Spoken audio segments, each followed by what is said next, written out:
देने के लिए देश की पहली आदिवासी महिला जो पहुंची है देश के सर्वोच्च स्तर तक, सर्वोच्च पद तक, उन्हें बधाई देने के लिए खुद पहुंचे हैं प्रधानमंत्री नरेंद्र मोदी द्रौपदी मुर्मू के निवास स्थान पर।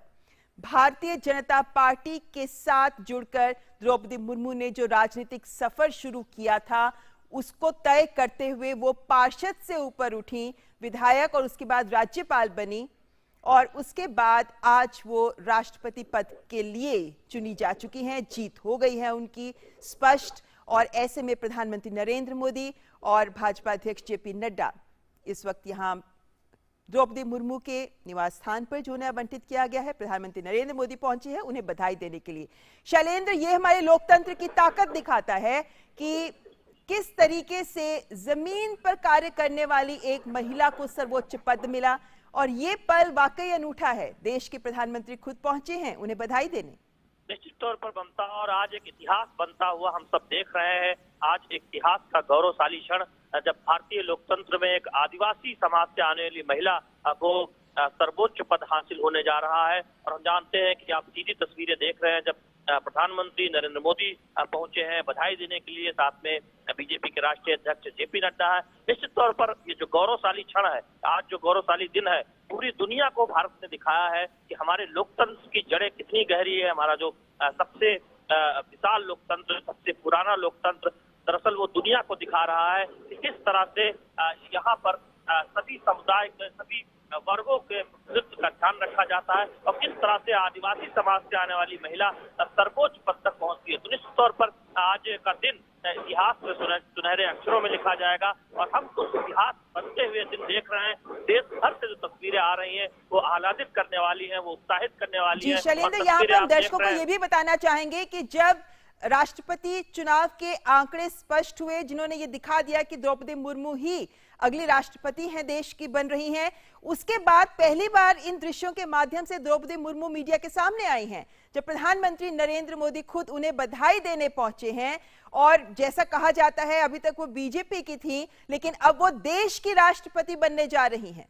निश्चित तौर पर वो देश की राष्ट्रपति बनने जा रही हैं और हम जानते हैं कि एक ऐसी राष्ट्रपति बनने जा रही हैं जो आदिवासी महिला समाज से आती है। और निश्चित तौर पर उस गौरवशाली क्षण को हम सब महसूस कर रहे हैं और पूरे देश में जो तस्वीरें आ रही हैं वो भी दिखा रही है किस तरह से लोगों में उत्साह है। और हम देख रहे हैं कि तस्वीरों के जरिए जो भारतीय संस्कृति है, जो आदिवासी संस्कृति है, उसकी भी झलक दिखती है। और ये दरअसल आज का दिन इसलिए भी महत्वपूर्ण है कि आप देखें कि देश में पहली बार होने जा रहा है। तो निश्चित तौर पर उस लिहाज से भी आज हम देख रहे हैं कि सभी इस बात को समझ रहे हैं कि भारतीय लोकतंत्र में एक नया इतिहास रचा गया है। भारतीय लोकतंत्र ने दुनिया को दिखाया है इन तस्वीरों के माध्यम से, इस फैसले के माध्यम से, इस चुनाव के माध्यम से कि किस तरह से भारतीय लोकतंत्र की जड़ें दिनों दिन निरंतर गहरी होती जा रही है और मजबूत होती जा रही है। तो निश्चित तौर पर वो गौरवशाली क्षण, वो गौरवशाली दिन और इतिहास बनता हुआ हम सब देख रहे हैं। और उस इतिहास में जो तस्वीरें देश भर से आ रही है वो भी ये दिखाती है कि भारतीय समाज में, भारतीय लोकतंत्र में किस तरह से सभी को समाहित करने के, सभी को आगे बढ़ाने के, सभी को उच्च पदों तक ले जाने की क्षमता है और सबका साथ मिलता है, सबका समर्थन मिलता है। और हमने देखा कि न केवल एनडीए उम्मीदवार के तौर पर बल्कि एनडीए सहित तमाम दलों ने खुलकर समर्थन किया द्रौपदी मुर्मू का। और यही ताकत है हमारे लोकतंत्र की और यही ताकत है द्रौपदी मुर्मू जी के व्यक्तित्व की भी। हमारे साथ इस वक्त अशोक टंडन जी जुड़ गए हैं, वरिष्ठ पत्रकार। अशोक जी, देश की अगली राष्ट्रपति हो रही हैं, बन रही हैं द्रौपदी मुर्मू। ऐसे में जिस तरीके से आंकड़े आए हैं और जिस तरीके से सूत्रों के ही लिहाज से, लेकिन जो बातें सामने निकल कर आई हैं कि क्रॉस वोटिंग हुई है, बहुत सारे अन्य दलों के विपक्ष के नेता भी या सांसद भी हैं जिन्होंने द्रौपदी मुर्मू के पक्ष में वोट किया।